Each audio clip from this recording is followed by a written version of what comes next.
Like many people in the United States, I grew up in a pew.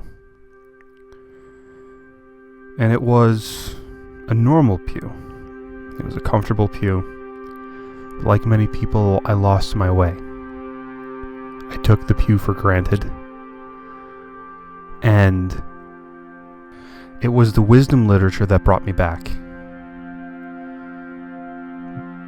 But I was confronted later by how little I knew about the wisdom literature from sources like the Bible Project that made the parts of Scripture that I loved so much come alive in ways that I never understood before, and gave me new depths of richness and meaning in my life that deepened my walk with God more than any sermon that I heard as a child. And that got me thinking, why didn't I hear this as a child?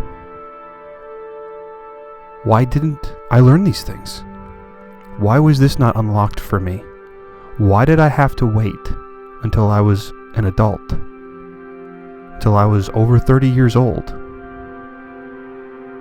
Just to hear it from a 5-minute YouTube video?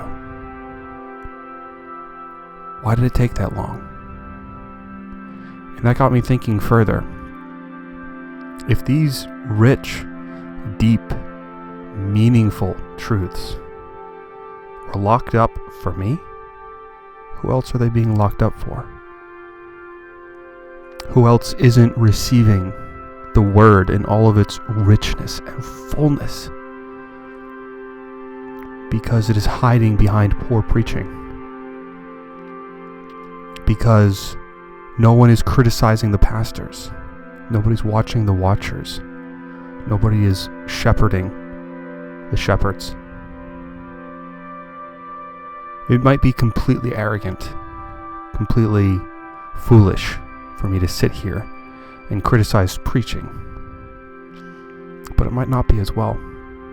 It might be what the people need to finally realize that they should look with a critical eye on the preaching that they are receiving, on the word that is being delivered, that the word that they are receiving should be meaningful.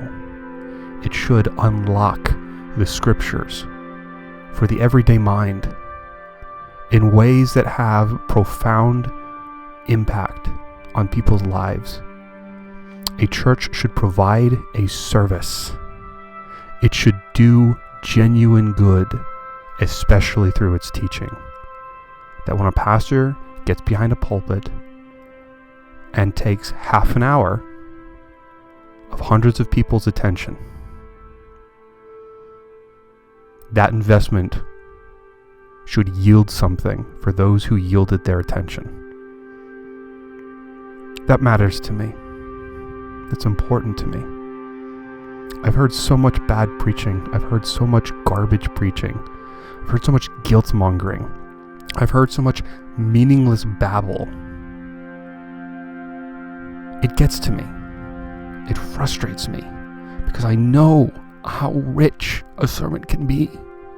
I know how meaningful and impactful the scripture is. And for somebody to stand in front of me and claim to bring me the scriptures and then bring me nothing, and everybody else around me, to waste our time like that in an age where everyone is vying for our attention is asinine. Christianity has been on the decline for decades. Pastors are very, very fond of blaming the culture for that. But maybe the pastors need to stop blaming the culture and start looking in the mirror and asking themselves if they're bringing genuine value to the people that they preach to. Some of them are. And it is a joy to bring those to you, to tell you about them, and to tell you why they are good. Good with a capital G. And I will do that. And I will give you my honest opinion.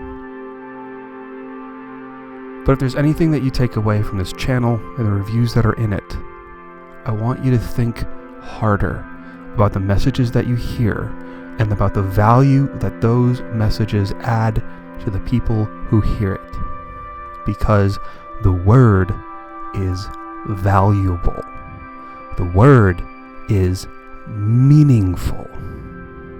And any message that is not both of those things does not have the word in it. We need to be more critical of how the word is delivered to us, because we need it in this day and age so much. It kills me when it's lacking.